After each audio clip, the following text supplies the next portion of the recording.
Hey, GenMax, if you're thinking about buying or building in Mexico, or you think that might be in your future, you're going to want to watch this video. And we're going to be very specific about one piece of the puzzle, and that is called currency exchange fluctuations or currency risk. That's what we're going to be talking about mainly in this video, but also some other things that you should know before buying or building in Mexico. And I've got someone with me who's very experienced in all that and very, very experienced in currency risk. So I've got George with me. You might have seen him in another video. I'll hook that one up in one of the corners there if you want to see kind of his personal life, his home, things like that. But in this video, we're going to be talking about his business. So, George, thank you so much for being here.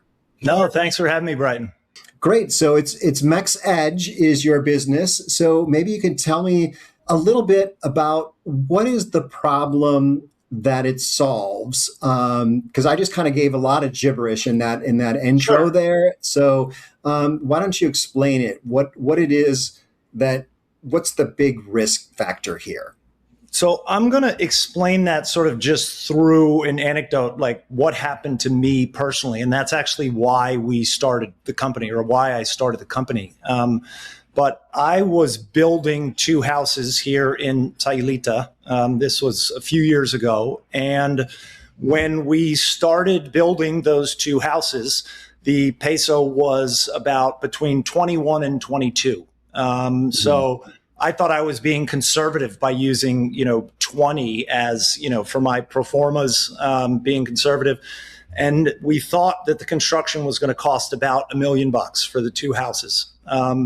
Then, unfortunately, during the construction process, which took, over 18 months, the peso strengthened dramatically against the dollar, right? It went from, between 21 and 22 all the way down to 16.32. And as it went down, every time I needed to move money to pay my contractors or for materials, my exchange rate was getting worse and worse and worse. And that ended up costing me over $150,000 in extra, just unforeseen expenses that I wasn't planning on at the beginning, because I wasn't obviously expecting the peso to strengthen that much against the dollar. But it was sort of a wake-up call for me, like, wow, this currency fluctuation can have a dramatic impact when you're buying or building something in Mexico. Yeah, and I guess currency fluctuation. The dollar has been weakening over the last 6 months to a year or something like that. But it seems like the peso is more dynamic or more volatile, or maybe a little bit. Realistically, most people probably who are watching this video have not bought or built in a foreign country. So let's talk about just how that works, because really the problem is not for Mexicans. If you're Mexican and you earn Mexican pesos, this doesn't exist. This problem is non-existent. This problem exists for people who are Canadian or from the US.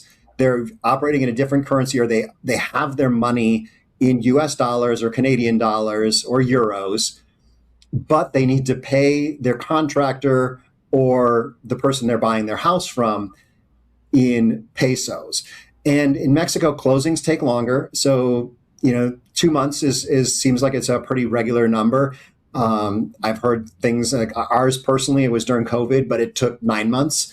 And the peso went way down, I guess. And in the middle of that whole process there, it went up to 25 pesos to $1, which was, potentially very good for us. But I'll get into why it didn't really matter for us.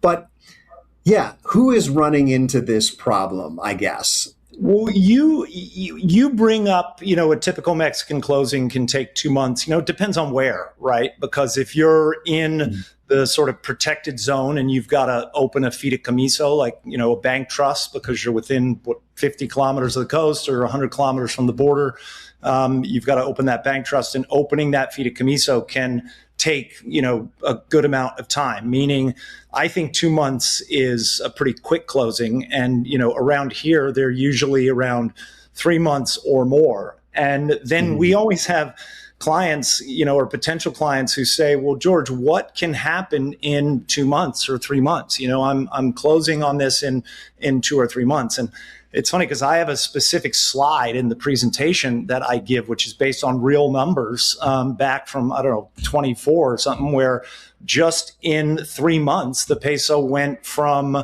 like 19 down to 17.12 in a very, very short amount of time. So, like I said before, that has a dramatic impact on what you end up paying, right? If the peso strengthens against the dollar. So it's certainly not just for people who are building over long periods of time, because you can have 10% plus shifts between those two currencies in as little as 2 to 3 months or shorter. So don't think that just because your closing is right around the corner that you might not get burned. Did that answer your question? I think like for us, during our closing period, it went from, just under 20 up to 25 and then down to, I want to say it was around 22 or something when we finally closed. And this is something, I'm hoping, let me know down in the comments if this is a little bit muddled at this point. Obviously this isn't a live video, but it'll help me understand where people are in terms of understanding how currency works. Because before we moved to Mexico, it's not something the average American thinks about. They operate in dollars unless they're going on vacation and they want to know how many pesos can they get and or how many euros can they get? Is it a good time to go to Europe? Is it a good time to go to Mexico? So that's kind of how people gauge it. Now, when you're doing construction in Mexico, you pretty much are going to pay pesos. But when you're buying a home in Mexico, you may pay dollars, or the home may list in dollars, so you don't have the same currency fluctuation thing. And that's what would happen with us, is that the seller was actually Canadian, the list price was in US dollars, and so it got recorded in pesos. So whatever the exchange rate was on that day got recorded. That's going to be important for us when we go to sell the house. If we have to pay capital gains on it, it will be important for what the exchange rate was at that point. But we didn't have to worry about the peso fluctuation at that point of buying this house. When we originally started the company, it was basically to protect or hedge between the Canadian dollar and the US dollar and the Mexican peso, right? But recently, which is interesting, we've been doing a lot of hedging or locking in exchange rates between the Canadian dollar and the US dollar because like you said, a lot of properties in Mexico are being sold in US dollars instead of pesos, but nothing is being sold in Canadian dollars. So if you're, purchasing with Canadian dollars, you're still going to have to convert that to US dollars. And, just given everything that's going on in the world right now, the Canadian dollar to the US dollar is super volatile. So we've been working with a lot of people to protect them between that volatility too, having nothing to do with the peso, which I thought was interesting because we never thought that was going to happen. If you're buying a house from a Mexican, houses have to sell in pesos, but sometimes they get listed in dollars, and you are protected a little bit from that, right? I guess if you sign a contract to buy it in a certain dollar amount, it's going to lock in that. If you sign a contract, for a certain dollar amount, yes, you're then protected, but then the seller isn't protected. You know what I mean? Then the seller's taking a risk. If the peso were to strengthen dramatically, then say, he signs the contract, he thinks he's getting 20 pesos for every dollar that's in that contract. Then he gets to the closing, and instead of 20 pesos, he's only getting 17 pesos for every dollar that he's getting paid. So someone's, always sort of exposed to that, and that's basically what we do at MexEdge, to address the problem is we come in at the start of the purchase or build process, and we lock in a guaranteed exchange rate at the beginning so that no matter what happens to, the dollar and the peso, or the Canadian dollar and the peso, or the euro and the peso, exactly what exchange rate you are going to get when you make all of those payments. So it essentially eliminates all of that currency risk associated with your buy or your bill by locking in that guaranteed rate. So is it right to think of it like insurance? Because it's kind of like you may or may not need it. Essentially, like the peso may not go down, the peso may go up. That's a great question. And I'm going to hopefully give a short, concise answer, but I'm sure this will be babbling and long-winded. But because when you lock in a guaranteed rate, the rate that you lock in actually increases over time at roughly 3.5% to 6% right now, depending on which currency. So if you lock in the peso and today it's at 20, that means in a year you're going to get it back around 21. Okay, so that guaranteed rate is always increasing. Because that guaranteed rate is always increasing over time, it will sort of always be cheaper for you to use a product like this than it would have been the day that you signed the contract. Had you moved all the money on the day that you'd signed the contract, it will always be cheaper to not do that and to lock in a rate over time because that rate is increasing, between whatever, 3.5% and 6%. So, you eliminate all that risk, A, and then B, because it's increasing, it's not like that insurance policy that you bought, sort of, because you're not really paying for it. But it's not like you're paying for an insurance policy in the sense that you insure your house, right? And let's say you pay $5,000 for your house insurance on an annual basis. If you don't have a hurricane or a tornado or whatever, and you don't have a claim against your insurance, that $5,000 is thrown out the window. And then the next year you have to pay another $5,000 to insure yourself. Well, with these products, you're not paying for them like that out of the gate. Not only are you not necessarily paying for them, but because you're also getting an increased rate over time, it doesn't cost you any money to use these products to lock in a rate. Like, it doesn't cost you any money like a typical insurance product would. So, when I explain all of this, and we've got full presentations that we do and give to people that are much better than me babbling right now, but when I explain all this, at the end of our presentations, the clients are always like, but what's the catch? Why would I not do this? I'd be stupid not to do this. And, my response to that is, well, no, you're not stupid. You just didn't know that it existed. And, B, if you don't know it existed, how could you protect yourself against it? And you're not stupid because you're going to go ahead and do it and protect yourself. So, sorry, that was a long-winded babbling answer, but no, that's great. Basically doesn't cost you any money to be able to lock it in. Your rates improve over time, and it will always cost you less than it would have cost you had you moved all the money on the day that you signed either your purchase contract or your build contract. So there's really no reason not to use them.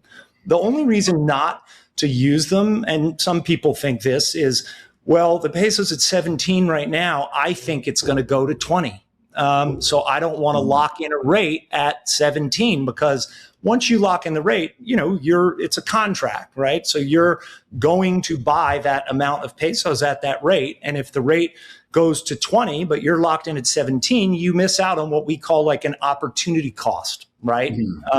It's not an added cost, because once you lock it in, you know exactly what it's going to cost, but you missed out on that opportunity of the peso going to 20 and you're stuck into a lower rate. But our clients, they don't care about that lost opportunity cost. They want to know exactly what their house is going to cost from the start, no matter what happens to the peso. And they're getting upside to it, that small percentage that they earn on it. So, they just don't care. And if people are gamblers and want to gamble whatever, $500,000 or $1 million on a nice house or something, great, go and gamble $1 million that the peso is going to go up to 20. But if it goes down to, 16, that's an expensive gamble that you lost.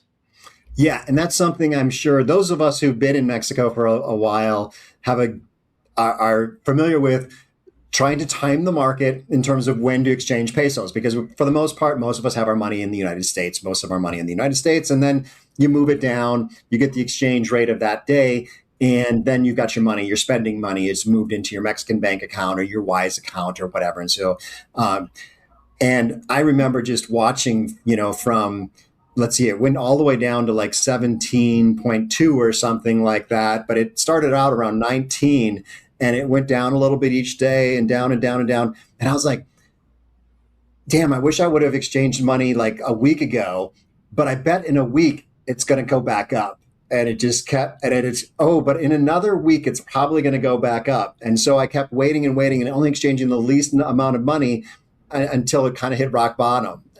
So we call that chasing it down. And, yep. Because clients always come to us and they say, well, I want to wait. And I'm like, okay, but you might chase it down just like you did. And then it might get so low. You're like, shoot, I want to lock it in now before it gets any worse. But we always tell clients, just if you can afford your house now or your build now, just lock it in and forget it. And you don't have to worry about it. Otherwise, I have story after story of, I had a friend of mine in Mexico City who was buying a 10 million peso condo in La Condesa. And, between signing the contract and closing, the peso strengthened and it cost him like an extra 35 grand over a couple months. And he didn't have the money. It wasn't one of those things where he could just, oh, okay, it's 35,000 more. He had to basically call his dad and say, Dad, I screwed up. I need $35,000 to, make this payment. And this wasn't like a young kid. He was probably in his 40s. His dad was probably in his 60s or 70s. But, he just didn't have it. And if you can afford it at the beginning, we always say just lock it in so that you're not in that position where maybe you can't afford it and the deal falls apart and you lose deposits or whatever. It's just too risky. Yeah. And actually, you mentioned something which was putting all the money in a Mexican bank up front, because that's always something that I tell people to consider. And I know a lot of builders will tell people to do that too, because they want to make sure that their clients are kind of avoiding that risk and avoiding, the potential to run out of money during the time of a build. So the idea being there that you just choose today's exchange rate, you put all the money in a Mexican bank, and you get some interest on that too. You can get some interest there, and that is another option if you're up for that. And it is just like you said, it's another way to lock in the rate, but it's locking in the rate without the increase over time. Well, and two things, you can certainly do that. And that, before our company, I think that was sort of the smartest thing that you could do, right? But now that you have the ability to lock it in, I think it's better, mainly because if you do it the way you're talking about and you just move all the money into a Mexican bank account, you've got to have all the money up front to put in that Mexican bank account, right? So, if you have a $300,000 construction, you've got to have $300,000 at the start that you move down to Mexico. But a lot of people don't, right? They're sort of paying as they go. With us, you don't have to move all the money at once, because to lock in these exchange rates, you're only putting down small deposits of the total amount, whether that's, between 4 and 10% of the overall amount you put down as a deposit to lock in the rate. And then when you make payments, you have to pay the balance of that, the 90 percent balance. But you're only paying that 90% balance when it's time to send a payment. So you don't need all of the money up front to be able to do that.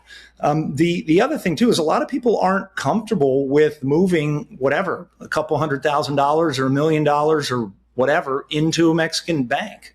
I beg to differ. I think Mexican banks are super safe, and I like a lot of the big Mexican banks here, but a lot of people just aren't comfortable doing that and don't want to have that type of money sitting around in a Mexican bank account. So, our solution with locking in the rates, you avoid all of that because all of your money is sitting in an account in the US and not in Mexico.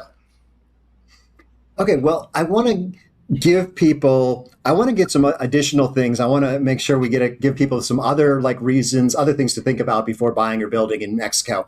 But I want to give those people who are really geeky a little bit here of how you figured this out. Because this is not something that I would be able to figure out. It's not figure outable is what I like to say. So how did you figure this out? Because it's not, doesn't really exist out there. Well, it's a great question, and it sort of does exist. These simple financial tools that we use, mainly forward contracts, they've been around forever. The problem is getting access to them, right? Like big corporations, big companies use them all the time, but for an individual to get access to these financial instruments, it's borderline impossible, because no banks want to sort of guarantee this stuff for an individual. It exceeds their risk appetite. So what I figured out wasn't the simple financial tools that you can use to protect yourself. What I figured out was how to get access, not only for me, but for all of our clients who are not large corporations or big companies, to get them access to these same tools that the corporations are using. Does that make sense? Yes. Yeah, that makes sense. So, which was not easy. Yes. So you're, I know you were a developer. You have some kind of financial background too. Is that correct? Yeah, I was a developer for, 25 years before moving to Mexico. So, my whole background was in development, real estate financing, or just real estate finance, construction. So, it's something I've done all my life, handling real estate finance stuff. This is just sort of another component of that, how to sort of protect that budget that you painstakingly put together at the beginning against currency fluctuation. Yes. Okay, great. Well, I want to shift gears a little bit because you have built multiple houses in Mexico and done some projects. I want to give people just a couple more things that they should be thinking about beyond the currency fluctuation, because hopefully people have understood that. And we'll give your contact information is going to be down below. So if folks want to go over to MexEdge and kind of dig into the website to learn more and get in touch with you, that information will be down in the description. So, but let's switch gears and as a builder, as a person who has purchased in Mexico, what are a couple other things that people should be thinking about?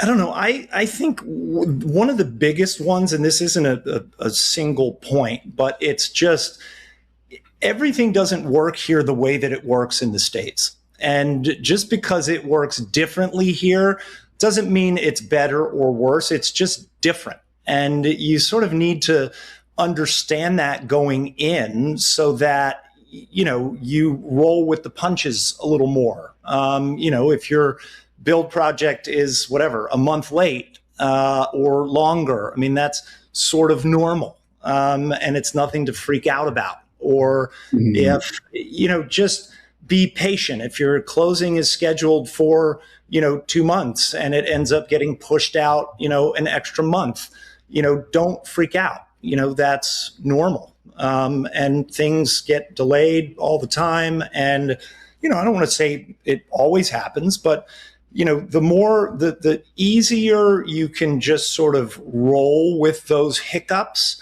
the easier your life is going to be. Like, if you try to get whatever, a water contract or a CFE contract, and you think you're going to get it next week and it takes a month and a half, if you're stressed out and freaking out about it every day, you're going to make yourself miserable, so just know that CFE contract may not come for a month, or it might take you longer to get your building permits than you thought it was going to take. Or, just understand that it doesn't work the same exact way as it does in the States.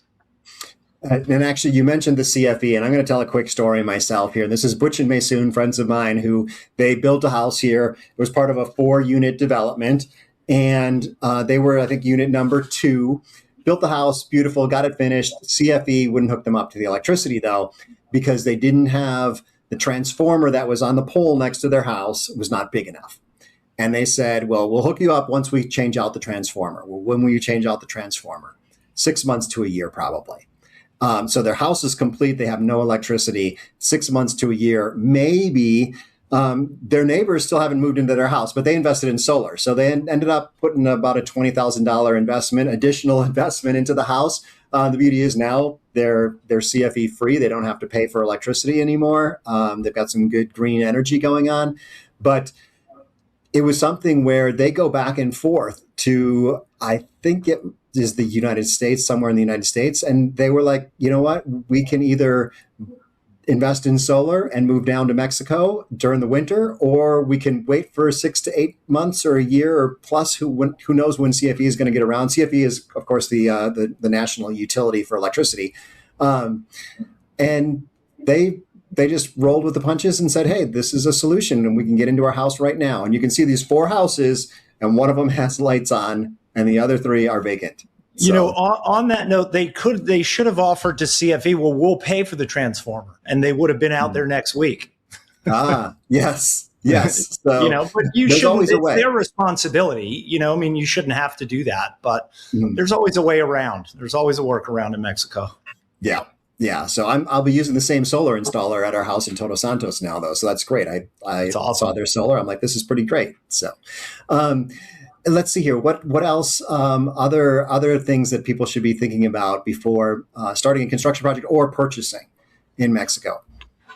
I don't know. Just do your homework. You know, I work with tons of realtors, and a lot of them are awesome. But you know, I wouldn't take everything certain realtors say as 100% like the truth. And it may not be that they're lying. They just may not have an answer to something. So I would do your own research, outside of your realtor, and ask your friends who have gone through the process, what's it like? This is what I'm being told. Did you experience this? Just gather as much information as you can to familiarize yourself with what you're about to go through. If you're building a house, obviously find a contractor that, has a good reputation and that has worked for people that and you've seen him complete, other projects that you liked the finished product. And, don't jump into something having no idea about either his reputation or other projects he's done. Do your homework, do your due diligence. That's kind of my biggest advice on everything Mexico, right? Yeah, that's true. And so many, we jumped in during a weekend trip into Mexico and bought a house. So we're kind of it's the way people buy timeshares in, a trip to Puerto Vallarta or something like that. We bought a house in La Paz. But you mentioned something about getting referrals from folks you know. And that's something that I've mentioned before on the channel, is that there's a difference between what Mexicans expect and what extranjeros or foreigners expect in terms of building quality or speed or communication.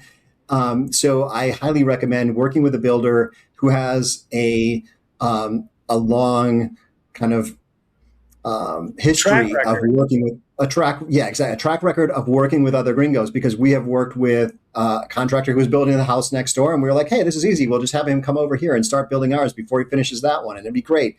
And it just was, it was a little bit rough, I guess, even though he spoke English. Just speaking English is not the only thing you need. So definitely work with people who are familiar with working with gringos, familiar with how demanding we can be, familiar with how sometimes impolite compared to traditional Mexican culture we can be, and just familiar with the timelines that we expect, the fact that we expect grounded outlets, things like that.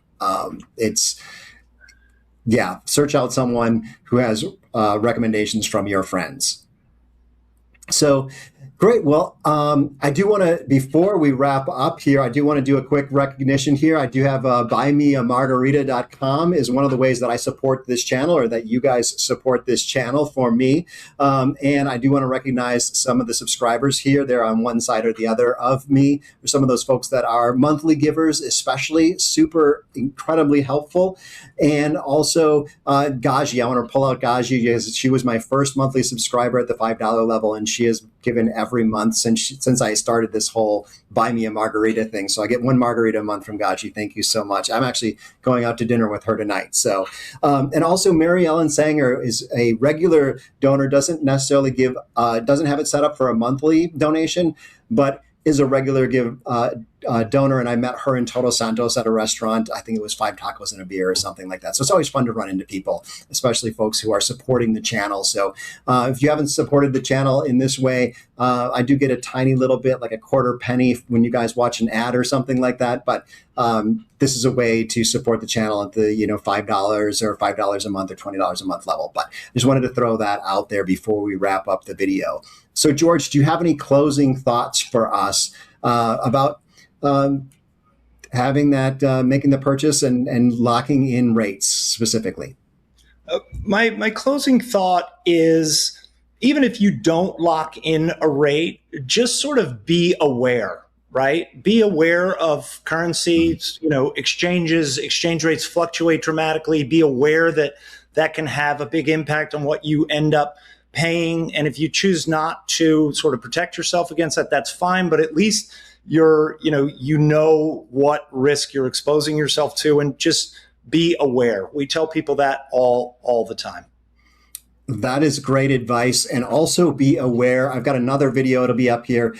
Be aware of what exchange rate you're getting when you move that money. I have a video with someone who lost about 20,000 Canadian dollars because she got a really bad exchange rate from her bank when she moved money from Canadian dollars into Mexican pesos to pay for her house. So check that video out next.